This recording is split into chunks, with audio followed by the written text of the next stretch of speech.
সাবেক প্রধানমন্ত্রী শেখ হাসিনাকে ফেরত চেয়ে দিল্লিকে পাঠানো চিঠির উত্তর এখনও পায়নি ঢাকা।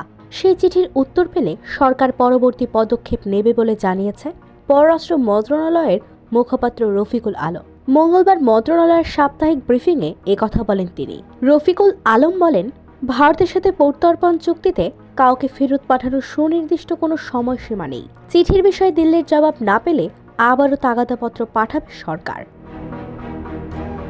তিনি আরও বলেন, নির্ধারিত সময়ের মধ্যে জাতিসংঘের তদন্ত দলকে প্রয়োজনীয় তথ্য দিতে পারেনি পররাষ্ট্র মন্ত্রণালয়। বিভিন্ন সংস্থা থেকে তথ্য না পাওয়ায় এই সংকট তৈরি হয়েছে। এ সময় দ্রুতই এই সংকট কেটে যাবে বলে মন্তব্য করেন তিনি। ভারতে গিয়ে পোল্যান্ডের স্টুডেন্ট ভিসা নিতে কেউ কেউ হয়রানির শিকার হচ্ছেন জানিয়ে রফিকুল আলম বলেন, ঢাকা থেকে পোল্যান্ডের ভিসা ইস্যু করতে দেশটির সরকারের সাথে যোগাযোগ শুরু করেছে বাংলাদেশ দূতাবাস। সোমবার সাবেক প্রধানমন্ত্রী শেখ হাসিনাকে দেশে ফেরাতে দিল্লিকে কূটনৈতিক পত্র পাঠানোর কথা জানায় পররাষ্ট্র উপদেষ্টা মোহাম্মদ তৌহিদ হোসেন। তিনি তখন বলেন, ভারতকে আমরা বিষয়টি পরিষ্কারভাবে জানিয়েছি। বিচার কার্যের জন্য হাসিনাকে ফেরত চাওয়া হয়েছে, সেটাও জানানো হয়েছে। এরপর সোমবার রাতেই ঢাকার দেওয়া কূটনৈতিক পত্র গ্রহণের কথা জানায় দিল্লি।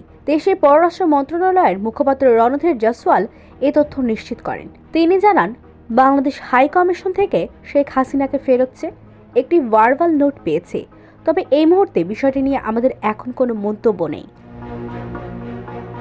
গত 5 আগস্ট গণ অভ্যুত্থানের মুখে দেশ ছেড়ে ভারতে আশ্রয় নেন শেখ হাসিনা। এরপর থেকে দেশটিতে অবস্থান করছেন তিনি। এদিকে ছাত্র জনতার আন্দোলনে হতাহতের ঘটনায় শেখ হাসিনার বিরুদ্ধে শতাধিক হত্যা মামলা দায়ের করা হয়েছে। এছাড়া আন্তর্জাতিক অপরাধ ট্রাইব্যুনালেও শেখ হাসিনার বিরুদ্ধে অভিযোগ রয়েছে। IBTV, USA, new York.